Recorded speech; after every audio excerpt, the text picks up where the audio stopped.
Buenos días, hermanos, que el Señor les bendiga. Les pido que por favor me acompañen en una oración para poder iniciar con el estudio de este día. Amado Padre Celestial, gracias te damos, Señor, por tu presencia en nuestras vidas, Señor. Gracias porque tú eres nuestro sustentador, gracias porque tú eres nuestra torre fuerte, nuestro refugio, Señor. Gracias porque podemos acudir a ti en medio de cualquier dificultad, Señor, y sabemos que tú no nos fallas en ningún momento, Señor. En esta mañana te quiero pedir que seas tú el que guía las palabras de este estudio, Señor, y que abras nuestros corazones para que lo que sea que tú quieras decirnos, Señor, sea lo que nosotros podamos entender, Señor, que no sean simplemente palabras dichas por humanos, Señor, sino que sea tu Santo Espíritu hablando a nuestros corazones, Señor, que el poder de tu palabra, Señor, sea lo que transforme nuestras vidas, nuestras mentes, Señor, y que podamos comprender claramente lo que tú quieres decir a cada una de nosotros, Padre Santo. Te queremos pedir de la misma manera por la situación de nuestro país, Señor. Padre Santo, al igual que como congregación te hemos pedido por libertad durante todo este tiempo, queremos pedirte por la libertad de nuestro país, Señor, de las cosas que a ti no te gustan, Padre Santo. Venimos delante de ti para ponernos entre la brecha, Señor, en la brecha por nuestro país, arrepentidos, Señor, por lo que hemos hecho nosotros y por lo que han hecho nuestros antepasados, Señor, por la violencia, por la rebeldía, por todas las cosas, Señor, que se van en contra de lo que tú quieres, Señor, y te pedimos que tú te hagas cargo de esta situación, Señor, que tengas misericordia, Señor, que no nos trates conforme a lo que merecemos, Señor, sino que te apiades de nosotros conforme a tu gran amor, Señor, y a tu gran nombre. Te agradecemos en esta mañana, Señor, y te pido bendición para cada uno de mis hermanos donde quiera que se encuentren en este día, en el nombre del Señor Jesucristo, amén. En esta semana vamos a empezar esta mañana con el estudio 13, que es el último de nuestro folleto. De este folleto está en la página 85. Y para las personas que se anotaron, el folleto ya está disponible para que puedan retirarlo apenas sea posible llegar acá. Empecemos con lo que teníamos para el día domingo, en esta lección que se llama Fruto Espiritual de la Libertad. Esta es como la conclusión de todo lo que hemos estado diciendo en este folleto acerca de la libertad. Todo llega a un punto, la libertad espiritual llega a un punto y este es el fruto que glorifica al Señor. Entonces empecemos con lo que teníamos para el día domingo, que es del Salmo 1. Leamos la versión NBI, por favor. Dichoso el hombre que no sigue el consejo de los malvados, ni se detiene en la senda de los pecadores, ni cultiva la amistad de los blasfemos, sino que en la ley del Señor se deleita, y día y noche medita en ella. Es como el árbol plantado a la orilla de un río que, cuando llega su tiempo, da fruto y sus hojas jamás se marchitan. Todo cuanto hace, prospera. En cambio, los malvados son como paja arrastrada por el viento. Por eso no se sostendrán los malvados en el juicio, ni los pecadores en la asamblea de los justos, porque el Señor cuida el camino de los justos, mas la senda de los malvados lleva a la perdición.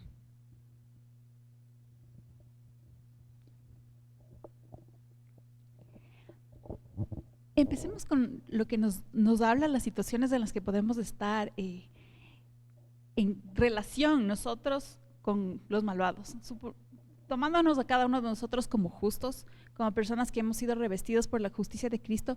Veamos qué es lo que pasa en relación a nosotros y nuestra relación con los malvados. Miren, nos habla de estar primeramente de las cosas que tenemos que evitar.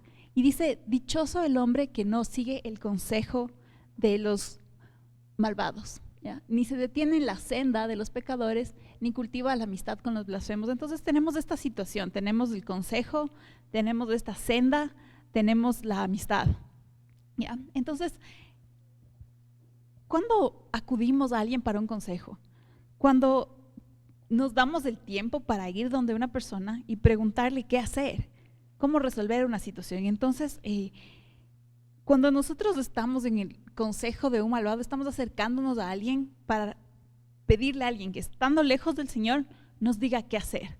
¿Ya? Esa sería como una de las posibilidades de estar en estos caminos que al Señor no le agradan. La otra nos dice, se detiene en la senda.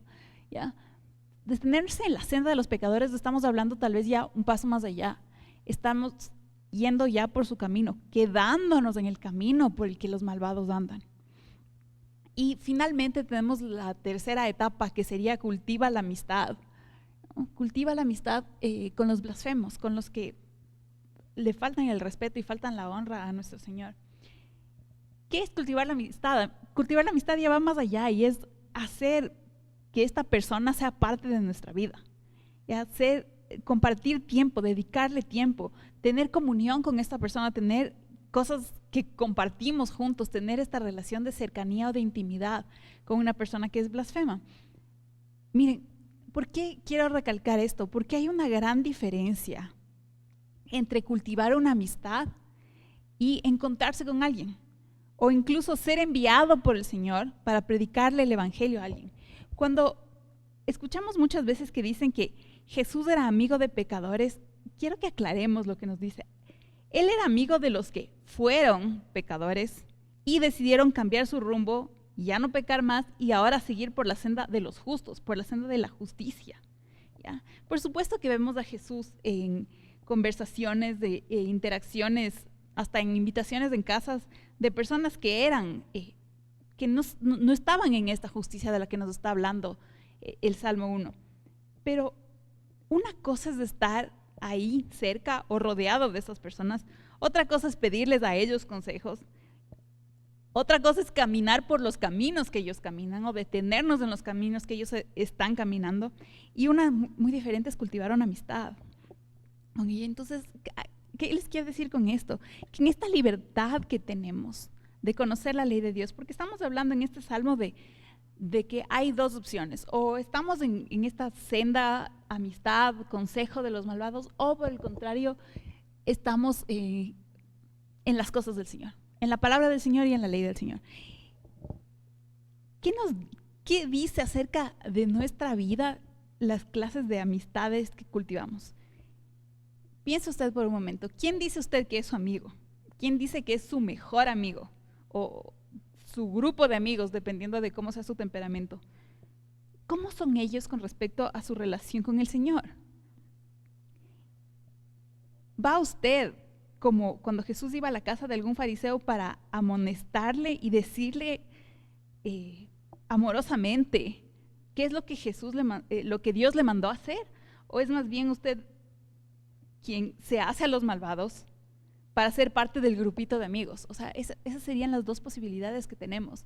O vemos al Señor Jesús, Él sí entró a la casa de tal fariseo, de tal persona, de tal recaudador de impuestos, sí, pero en amor le amonestó y le dijo: esto no está bien,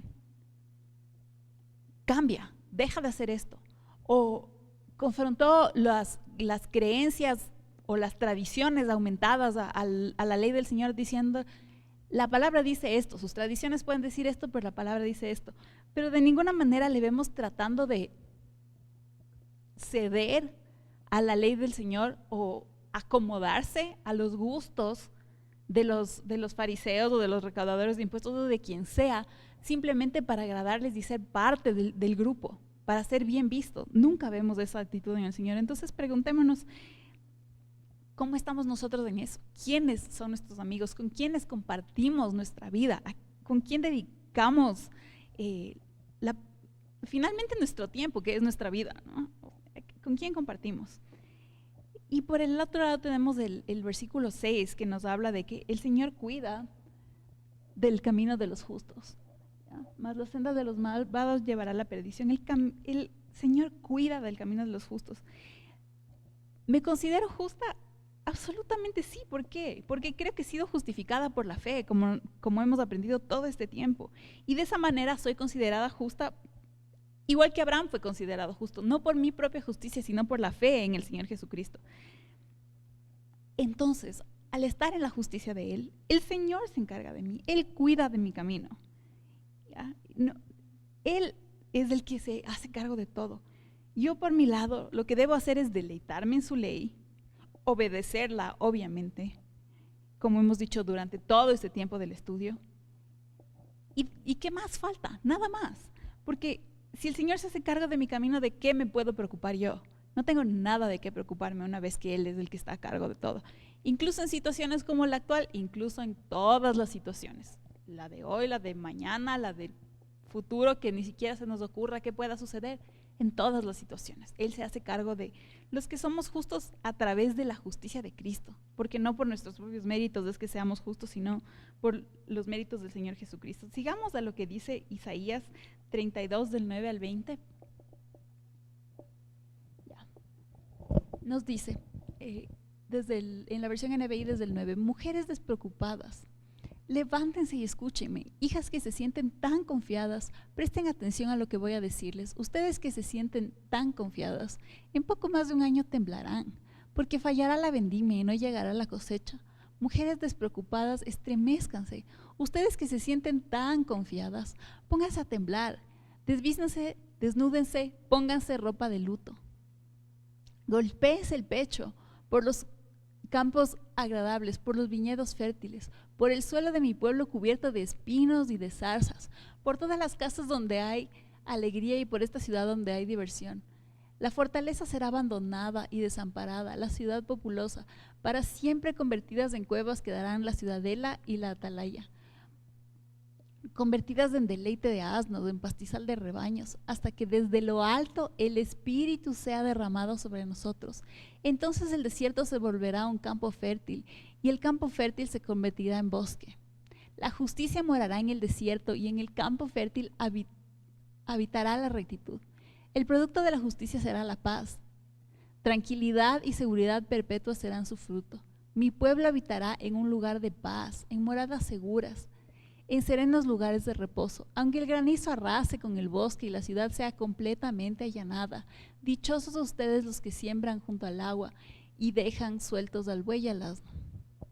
Miren, ¿qué es lo que está pasando en este momento para llegar a este punto en que hay este reproche hacia esas mujeres?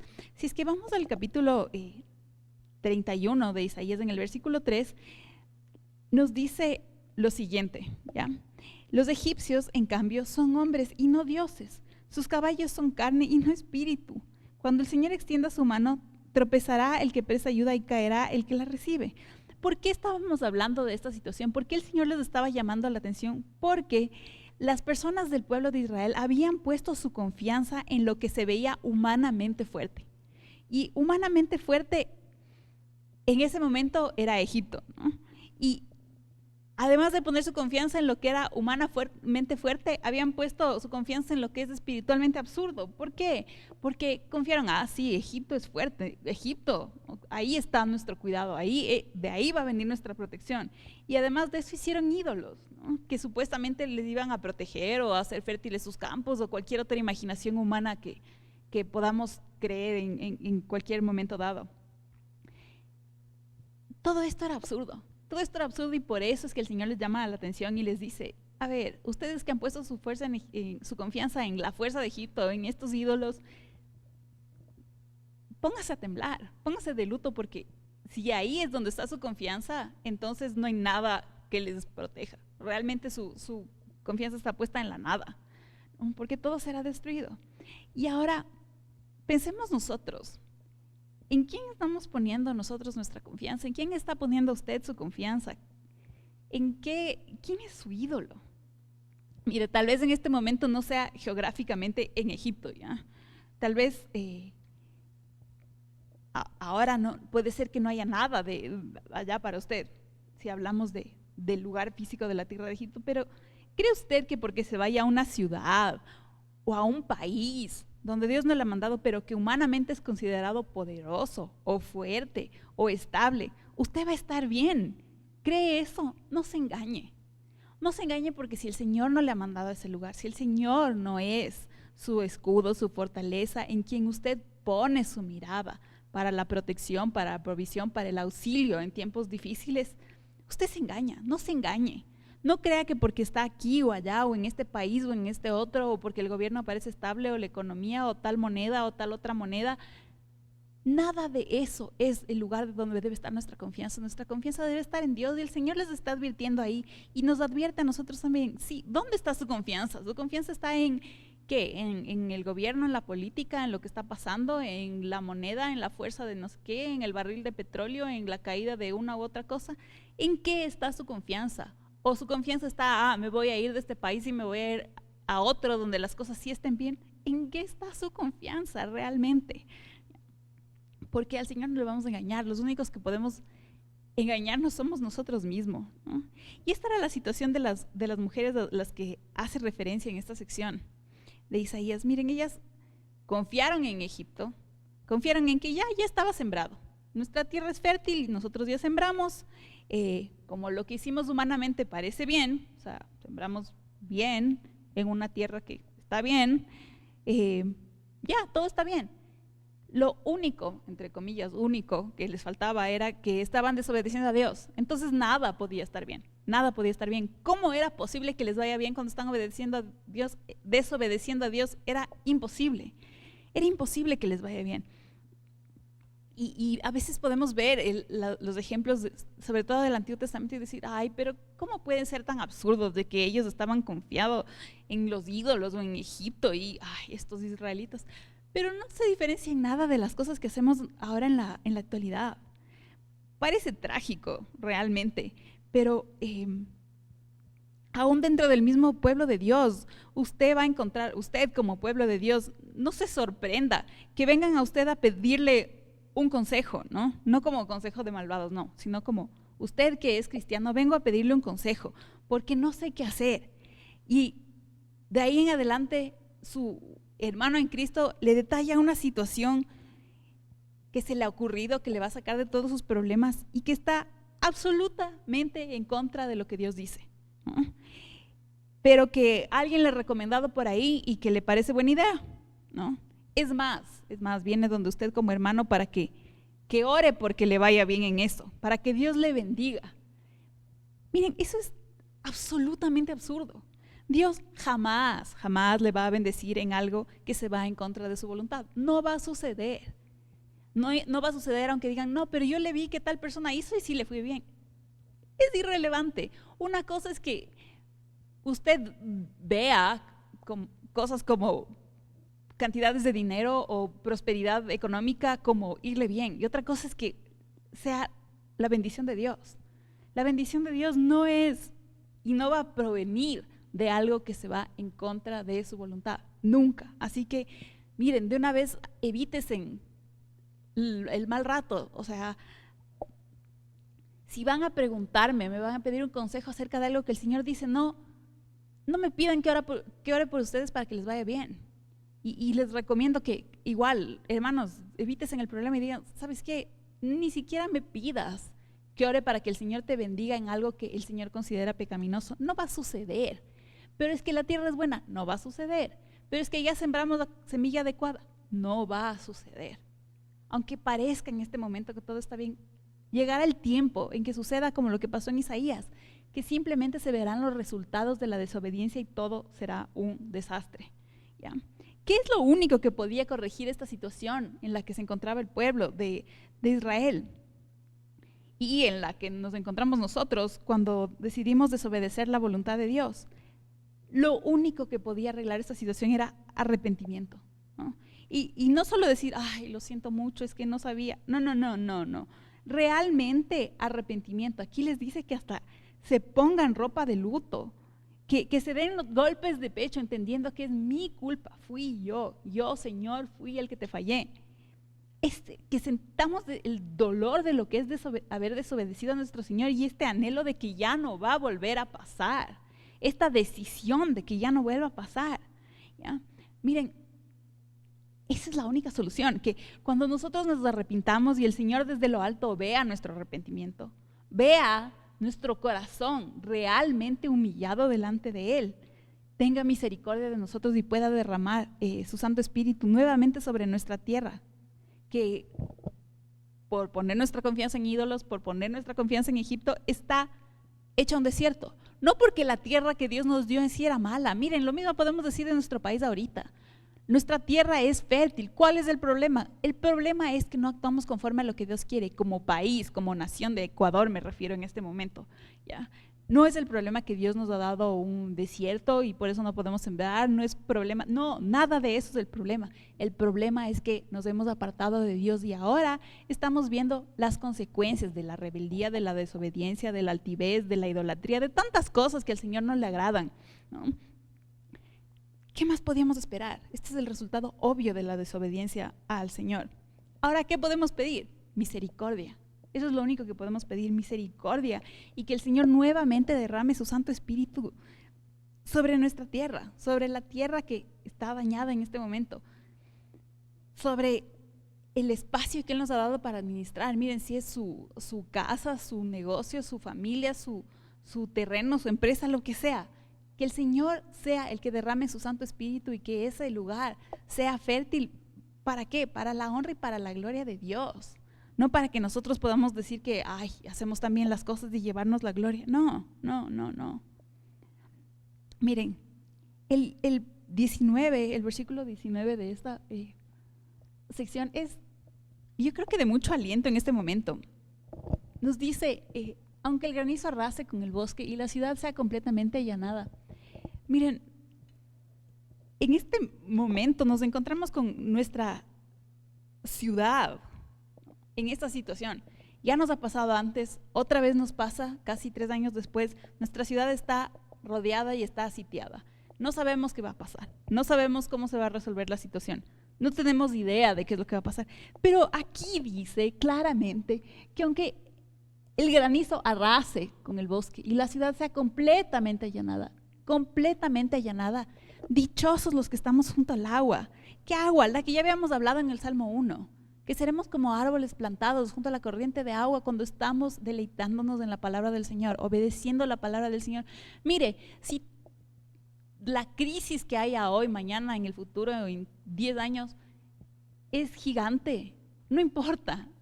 Si nosotros estamos confiados en el Señor nuestro Dios es más poderoso que cualquier situación. Él puede proveer para nosotros aún en medio de la crisis. Y si no hay entrada, pues Él puede proveernos cosas. Y si no hay paso, no importa, Él es más poderoso. Nuestra parte es deleitarnos en la palabra de Él. Y si hemos estado en desobediencia, volvernos a Él humillados, pidiendo que su Santo Espíritu vuelva a derramarse sobre nosotros. ¿Ya? Miren, algunas de sus diferentes traducciones en la TLA, por ejemplo, nos dice que su ciudad sea nuevamente humillada, o en la Biblia de las Américas dice que su ciudad sea derribada por completo. Vivimos hace años un episodio semejante a este y tuvimos miedo, vimos destrucción en nuestra ciudad y tal vez tuvimos miedo, sí, y otra vez está pasando, sí, y nos toca leer este versículo también, ¿ya? Sí, todo eso. Entonces es momento de que nosotros, en vez de ver la ciudad allanada, destruida, en vez de fijarnos en, como dice ahí, en el granizo que va a arrasar todo, pongamos nuestra mirada en el Señor y le pidamos misericordia. Ahora, vamos a Ezequiel 47, 1 al 7 y luego el 12, que era lo que nos tocaba leer para el día viernes. Dice, el hombre me trajo de vuelta a la entrada del templo y vi que brotaba agua por debajo del umbral, en dirección al oriente, que es hacia donde da la fachada del templo. El agua corría por la parte baja del lado derecho del templo, al sur del altar. Luego el hombre me sacó por la puerta del norte y me hizo dar la vuelta por afuera hasta la puerta exterior que mira hacia el oriente, y vi que las aguas fluían del lado sur. El hombre salió hacia el oriente con una cuerda en la mano y midió 500 metros y me hizo cruzar el agua, la cual me llegaba hasta los tobillos. Luego me dio otros 500 metros y me hizo cruzar el agua y ahora me llegaba hasta las rodillas. Midió otros 500 metros y me hizo cruzar el agua, que esta vez me llegaba a la cintura. Midió otros 500 metros, pero la corriente se había convertido ya en un río que yo no podía cruzar. Había crecido tanto que solo se podía cruzar a nado. Entonces me preguntó, ¿lo has visto, hijo de hombre? Enseguida me hizo volver a la orilla del río y al llegar vi que en sus márgenes había muchos árboles. Y ahora el 12 dice, junto a las orillas del río crecerá toda clase de árboles frutales. Sus hojas no se marchitarán y siempre tendrán frutos. Cada mes darán frutos nuevos porque el agua que los riega sale del templo. Sus frutos servirán de alimento y sus hojas serán medicinales. Ok, miren. Toda esta descripción de Ezequiel parece como un trabalenguas, ¿ya? Entré por aquí, salí por allá, me di la vuelta y ya, todas esas cosas. Miren, en los capítulos anteriores nos habla de que el Señor le mandó al pueblo a consagrar un área de terreno, ¿ya? Y esta área de terreno era de 12.500 metros por 10.000 metros, ¿ya? Era un terreno, esa era el área consagrada, ¿ya? Y esto se iba a dividir en dos franjas, en dos rectángulos, imaginas, ¿ya? Uno de 12.500 por 5.000 metros a un lado y el otro del mismo tamaño al otro lado, ¿ya? Una de estos rectángulos iba a servir para las ciudades de los levitas, donde iban a vivir los levitas, y el otro rectángulo iba a servir para el santuario, el lugar santísimo, y las casas de los que iban a servir en el santuario, y el del atrio y el templo, y todo lo que iba a estar ahí relacionado con el templo, ¿ya?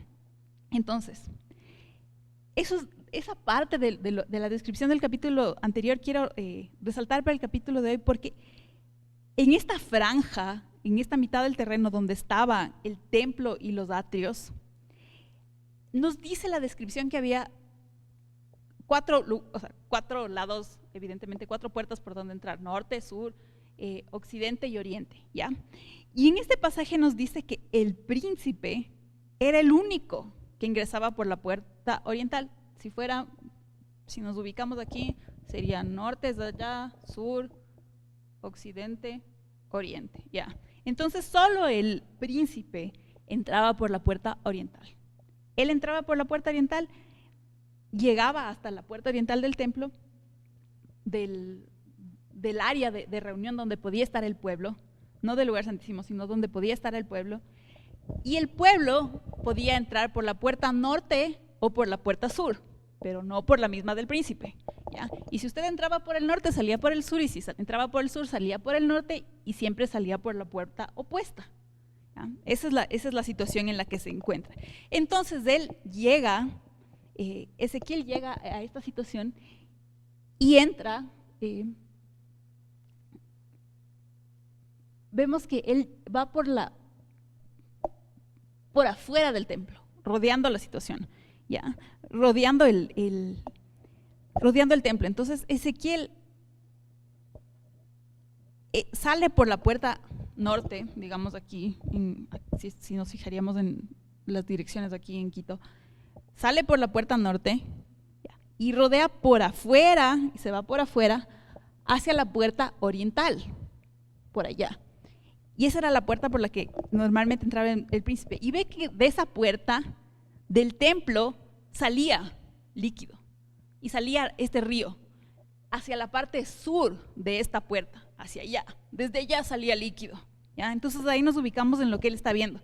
Entonces vemos en este terreno que estaba consagrado, adentro está el templo, por allá está saliendo el río de debajo del templo mismo. Y le hace, en esta visión él tiene que caminar, ¿no? Primero 500 metros y le llega hasta el tobillo, luego hasta la rodilla, luego hasta la cintura, y luego realmente el agua le cubre por completo, le cubre hasta arriba y no puede sino nadar. Entonces de ahí es regresado a la orilla y ve el río otra vez desde afuera, desde la orilla, y ve que hay todos estos árboles frutales, ¿no? Árboles frutales, yo sé que suena redundante, pero árboles frutales de buenos frutos, ¿ya? Porque la parte que nos toca estudiar del Nuevo Testamento nos habla de los malos frutos. Árboles frutales de buenos frutos que servirían para las naciones, ¿ya? Entonces todo esto salía del templo. Miren, hay tantas cosas que podemos sacar de este pasaje que no me voy a detener en todas, pero lo que quiero decirles es que nos fijemos que esta agua salía del templo, directamente del templo, donde el Señor había hecho su presencia, digamos, donde el Señor había establecido el lugar donde habitaría, ¿ya?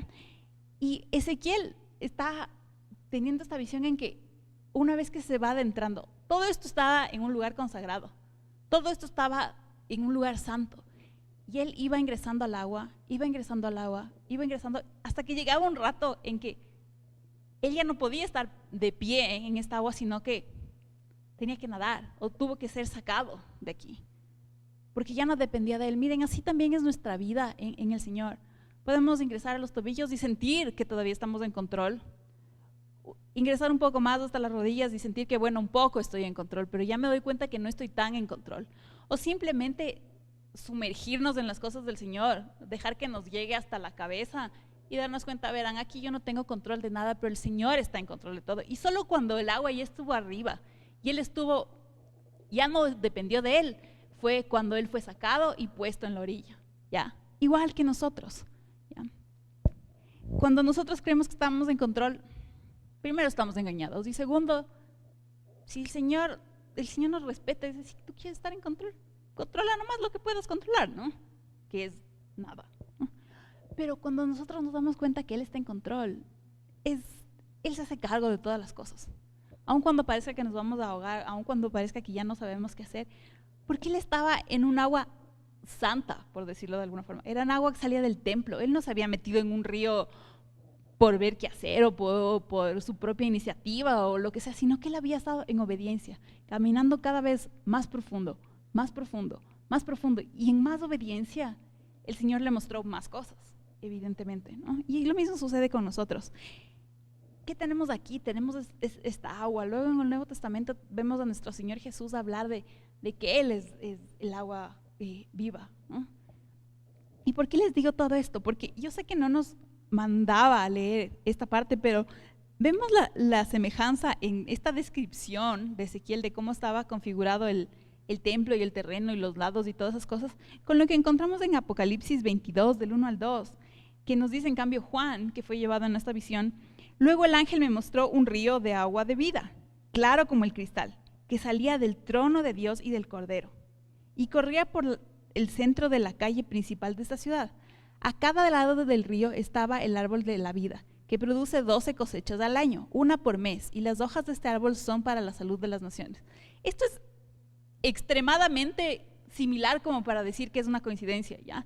Pero lo que tenemos de increíble en esto de Apocalipsis es que yo sé que esta agua que vio Ezequiel salía del templo, pero nos dice que cuando estemos ya en la nueva ciudad, no va a ser necesario que salga de este edificio, sino que directamente va a salir del trono de Dios y del Cordero.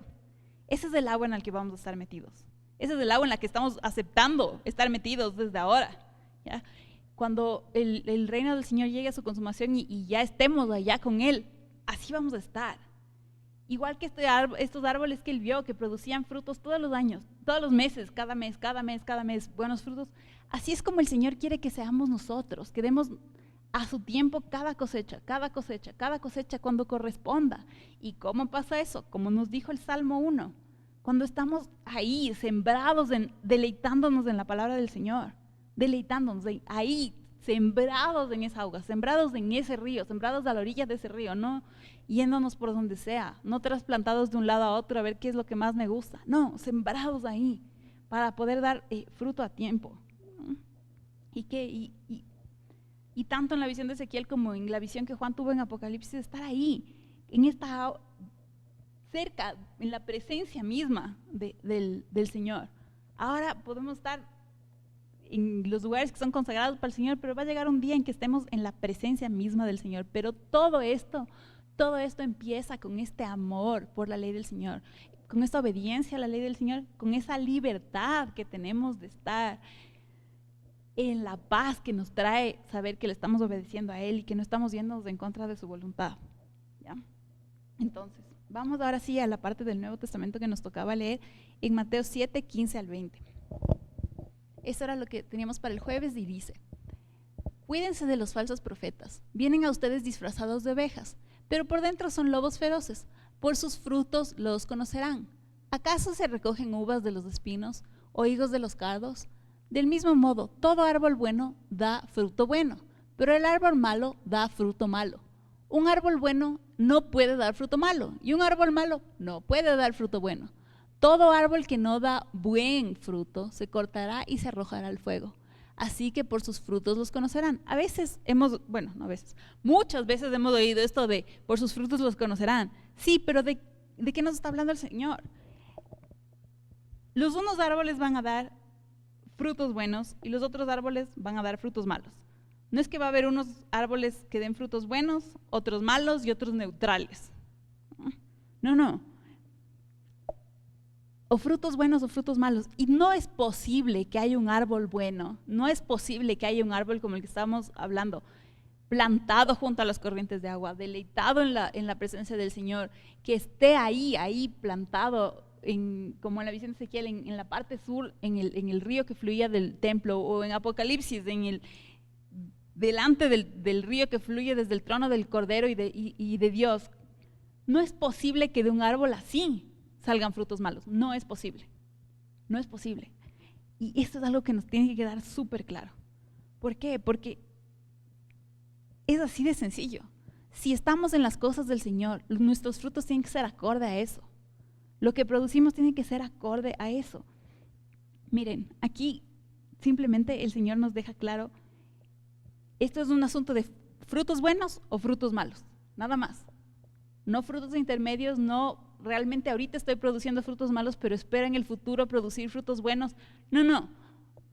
Árbol que da frutos buenos o árbol que da frutos malos, y eso es todo. Y aquí nos habla el Señor Jesús de que el que da frutos malos será cortado, y eso es todo. Eso es todo, eso es lo que tenemos que saber. No importa si es que usted viene a la iglesia, no importa si es que sabe la palabra, no importa si es que se dice cristiano desde hace 50, 80, los años que sean, eso no importa. Los frutos son lo que demuestra en qué corriente de agua está plantado. ¿En lo del Señor o no en lo del Señor? Ahora pasemos a Juan, que tiene que ver también con esta idea. Vamos a Juan 15, 1 al 8, que teníamos que leer el día lunes. Dice, yo soy la vid verdadera y mi Padre es el labrador. Toda rama que en mí no da fruto, la corta, pero toda rama que da fruto, la poda para que dé más fruto todavía. Ustedes ya están limpios por la palabra que les he comunicado. Permanezcan en mí y yo permaneceré en ustedes. Así como ninguna rama puede dar fruto por sí misma, sino que tiene que permanecer en la vid, así tampoco ustedes pueden dar fruto si no permanecen en mí. Yo soy la vid y ustedes son las ramas. El que permanece en mí, como yo en él, dará mucho fruto. Separados de mí no pueden ustedes hacer nada. El que no permanece en mí es desechado y se seca, como las ramas que se arrojan al fuego y se queman. Si permanecen en mí, mis palabras permanecen en ustedes, pidan lo que quieran y se les concederá. Mi Padre es glorificado cuando ustedes dan mucho fruto y muestran así que son mis discípulos. Ya. Miren, nosotros somos las ramas o los pámpanos, de acuerdo a la traducción que usted tenga. Ya. Aquí evidentemente estamos hablando de personas que permanecemos en el Señor Jesús. Entonces, no estamos hablando de árboles que puede ser que den buenos frutos o puede ser que den malos frutos. Miren, si nosotros somos las ramas y la vid, el árbol en el que estamos injertados, es el Señor Jesús, no hay forma de que produzcamos malos frutos. No, es imposible que de esa vid verdadera salgan malos frutos, no hay forma, ¿ya? Lo que puede suceder es que estemos dando poco fruto. Entonces, ¿qué nos dice ahí? Que en ese caso seremos podados. ¿Para qué? Para que demos más frutos y esos frutos glorifiquen al Padre. No para que seamos tan lindos y preciosos de decir, yo soy el que más fruto lleva. No. Es para la gloria del Padre. Nosotros solo estamos dando fruto, ¿por qué? Porque estamos insertados en el Señor Jesús. Esa es la única manera. Si no, seríamos como una rama cortada de un árbol que no puede hacer nada, simplemente se muere. Eso es lo que somos nosotros sin el Señor Jesús. ¿Hay alguna posibilidad de que estando en este buen árbol demos mal fruto? No. ¿Y por qué insisto tantas veces en esto? Porque a veces creemos que podemos estar como yendo de aquí para allá. A veces me porto bien, a veces me porto mal. A veces doy buenos frutos, a veces doy malos frutos. Hoy día amanecí de buen humor, mañana amanecí de mal humor. Entonces, dependiendo de eso, veré lo que hago. No, así no son las cosas. O estamos sembrados firmemente en las cosas del Señor o no estamos con Él, y eso es todo. Y si damos frutos malos, pues estamos demostrando, según la palabra del Señor, demostrando que no estamos injertados en Él, y eso es todo. Entonces, si da usted malos frutos, ¿a qué vida está injertada? No sé, pero a Jesús no es. ¿Ya? A Jesús no es. ¿Qué malos frutos? ¿Cuáles son los malos frutos? Qué buena pregunta, para eso vamos a Gálatas, que eran los que teníamos que leer el día sábado. Este es otro pasaje conocido, pero a veces se nos pasa por alto que todo eso tiene que ver una cosa con la otra. Vamos a Gálatas 5 del 16 al 26. Nos dice: así que les digo, vivan por el Espíritu y no seguirán los deseos de la naturaleza pecaminosa. Porque ésta desea lo que es contrario al Espíritu y el Espíritu desea lo que es contrario a ella. Los dos se oponen entre sí, de modo que ustedes no pueden hacer lo que quieren. Pero si los guía el Espíritu, no están bajo la ley. Las obras de la naturaleza pecaminosa se conocen bien: inmoralidad sexual, impureza y libertinaje, idolatría y brujería, odio, discordia, celos, arrebatos de ira, rivalidades, disensiones, sectarismos y envidia, borracheras, orgías y otras cosas parecidas. Les advierto ahora, como antes lo hice, que los que practican tales cosas no heredarán el reino de Dios. En cambio, el fruto del Espíritu es amor, alegría, paz, paciencia, amabilidad, bondad, fidelidad, humildad y dominio propio. No hay ley que condene estas cosas. Los que son de Cristo Jesús han crucificado la naturaleza pecaminosa con sus pasiones y deseos. Si el Espíritu nos da vida, andemos guiados por el Espíritu. No dejemos que la vanidad nos lleve a irritarnos y a envidiarnos unos a otros. Miren, tal vez podemos preguntarnos, ¿cómo es que estas son las obras? Ahí hay palabras de cosas que no son obras, como la envidia, por ejemplo. La envidia no es una obra, la envidia es una emoción, tal vez, un sentimiento. El odio tampoco necesariamente, o sea, si haría algo al respecto, sí, pero realmente no es una obra. Miren, esta palabra, que es la 2041 en el griego de la Concordancia Strong, nos habla de esta palabra ergon, que significa trabajar o poner nuestro esfuerzo en algo, o que esta sea nuestra ocupación, ¿ya? Entonces sería obra, acción o dedicarle a esto nuestro tiempo, ¿ya? Cualquiera de esas opciones. Si usted dice, realmente yo no estoy haciendo nada, pero solo paso pensando en cuánto le odio a fulanito, ya, usted está dedicando su tiempo a esta acción. Esto es una obra de la carne, ¿ya? Aunque no esté actuando físicamente, aunque no se vea externamente, usted está haciendo las obras de la carne. Eso es lo que tenemos que saber. Porque no solo es cuestión de que con todas mis fuerzas me aguanto de no pecar, pero paso todo el día pensando y pensando y pensando. No, miren, si su pensamiento ya está lleno de estas cosas, usted ya está haciendo las obras de la carne. ¿Ya? No es cuestión de que los otros veamos o no veamos. Si eso es lo que está en nosotros, si eso es lo que está en nuestro corazón, y esos son los frutos que producimos, entonces esas ya son las obras de la carne, y ya sabemos que esas obras no vienen de Jesucristo, no vienen de su Espíritu. El fruto de su Espíritu es contrario a eso, como acabamos de decir. Es contrario a eso. Y no solo se demuestra externamente, sino de la misma manera. Es algo en lo que nos ocupamos, actuamos, pasamos pensando en eso, dedicamos nuestro tiempo. No es que yo paso pensando en odio, y el rato de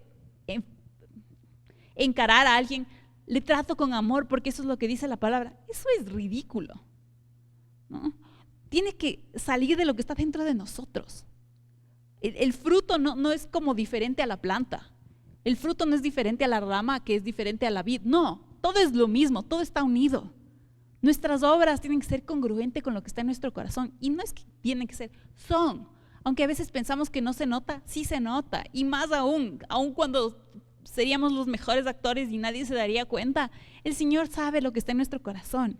Y si en nuestro corazón está contaminado con todo lo que dice ahí, con inmoralidad, con odio, con rivalidades, con sectarismos, con cualquiera de esas cosas, esas son obras de la carne, aunque no las veamos con nuestros ojos físicos, ¿ya?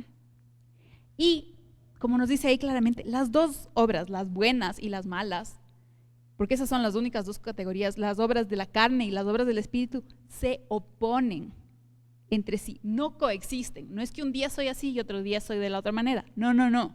Se oponen. Si usted cree que coexisten, si usted dice, no, es que realmente en mi caso, si ustedes supieran, sí coexisten.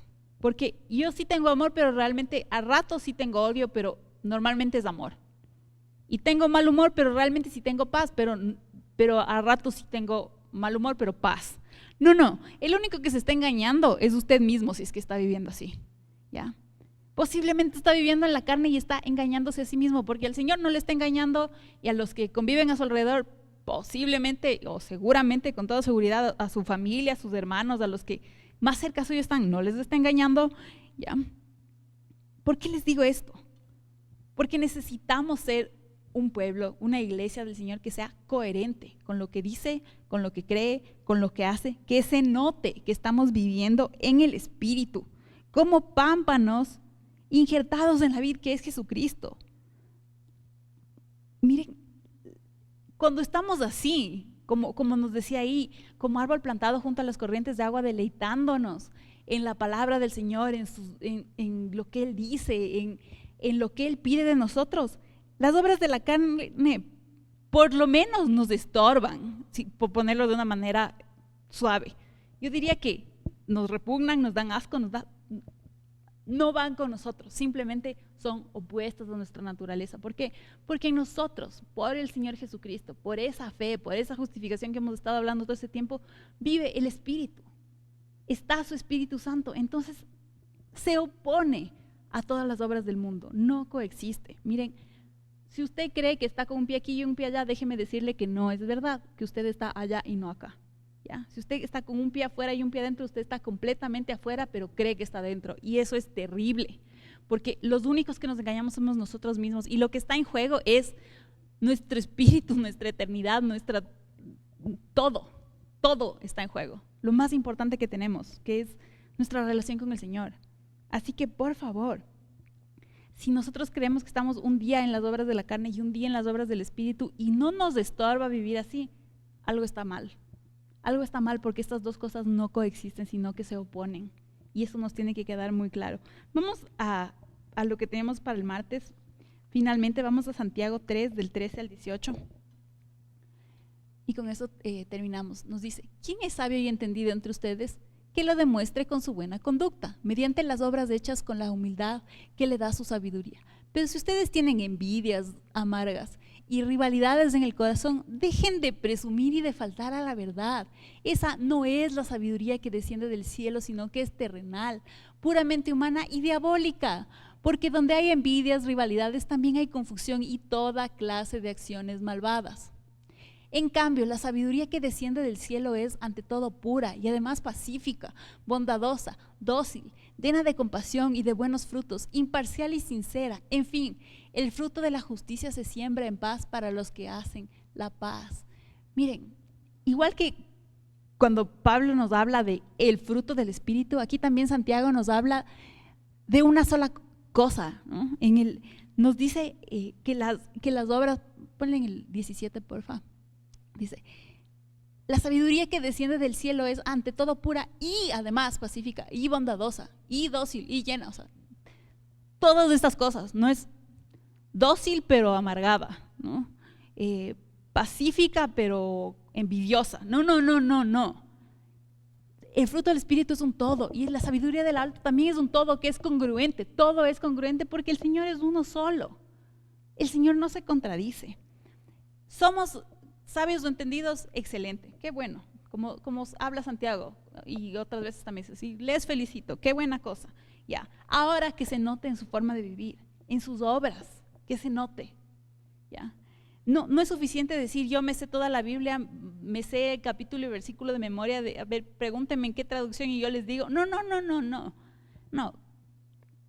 Tiene sabiduría de lo alto, entonces eso se va a notar en su comportamiento, en sus obras, en su actitud, en todo, en su vida. ¿Ya?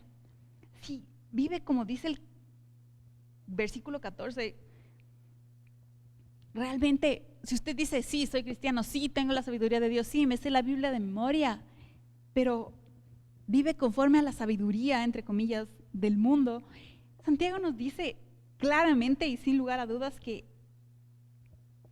eso es falso, porque esa sabiduría es animal, terrenal y diabólica. ¿Ya? O sea, ya más claro que eso no hay. Si usted está viviendo conforme a esa manera de vivir, entonces usted está viviendo conforme a las obras de la carne, es decir, a lo terrenal, es decir, al diablo, punto. Así de claro es. ¿Ya? Me gusta mucho la forma de escribir de Santiago porque es realmente muy clara en las cosas que dice. En esta sección y en todo su libro. Así como escuchamos hablar a Jesús, así de claro, ¿no? Como habla Jesús en el pasaje de Mateo y de Juan que vimos. Buenos frutos, buen árbol. Malos frutos, mal árbol. Buenos frutos, sabiduría que viene de lo alto. Malos frutos, sabiduría animal, terrenal y diabólica. ¿Ya? Entonces, si nosotros queremos esta libertad de la que nos habla la palabra, el fruto de esta libertad, como hemos estado hablando, el fruto de esta libertad no da lugar a confusiones realmente. ¿Es como el Señor dice o no es del Señor?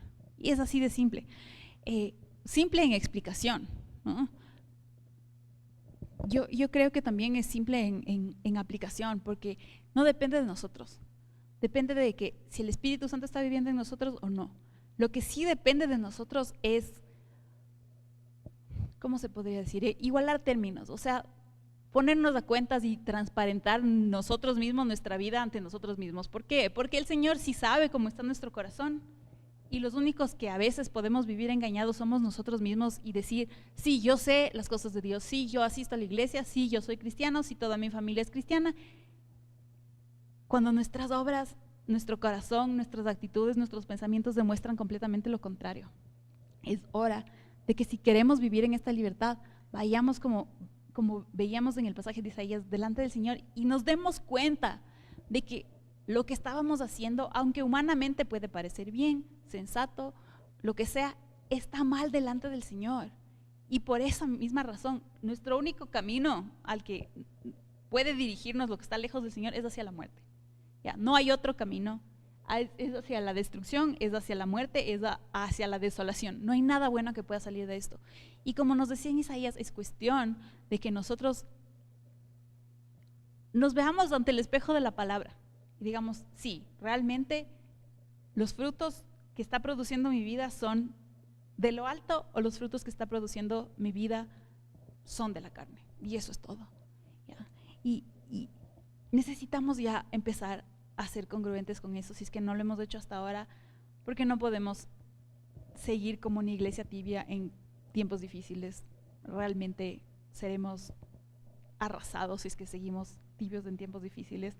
Anhelo para cada uno de nosotros que podamos vivir en esta libertad que nos da la ley del Señor y que nuestro fruto sea completamente abundante. ¿Para qué? Para gloria del Señor y para edificación de su reino, para nada más, no por nosotros mismos, no para mí, no para que quede bien de ninguna manera, sino solo por Él y para Él. Sí, de paso también para mi beneficio y mi bendición, sí, pero es por Él y para Él. Igual, cuando damos malos frutos y nos atrevemos a usar el nombre de Él, no solo somos nosotros los que nos deshonramos, sino a Él también. Entonces, en este año que estamos orando por la libertad, estamos orando por que el Señor nos libere como personas, como congregación, como pueblo, es importante que para que haya libertad tiene que haber veracidad, tiene que haber transparencia. Entonces les invito a que cada uno de nosotros se vea a sí mismo en el espejo de la palabra y mire cómo son sus actitudes, cómo está su corazón, cómo están sus pensamientos cuando nadie le ve o cuando solo le ven los más cercanos que ya le conocen de verdad cómo es. ¿Cómo está en esos momentos de intimidad? Cuando está solo o cuando está con su familia, con sus hijos, con sus hermanos, con los seres más allegados. ¿Cómo está? Y una vez que veamos en ese espejo de la palabra, podremos saber si los frutos que estamos dando glorifican al Señor o realmente son una afrenta para Él. Que el Señor les bendiga, mis queridos hermanos, y les pido que me acompañen en una oración. Amado Padre Celestial, yo quiero darte gracias por tu palabra, Señor. Gracias porque eres tan claro, Señor. Gracias porque nos explicas con tanto amor las cosas.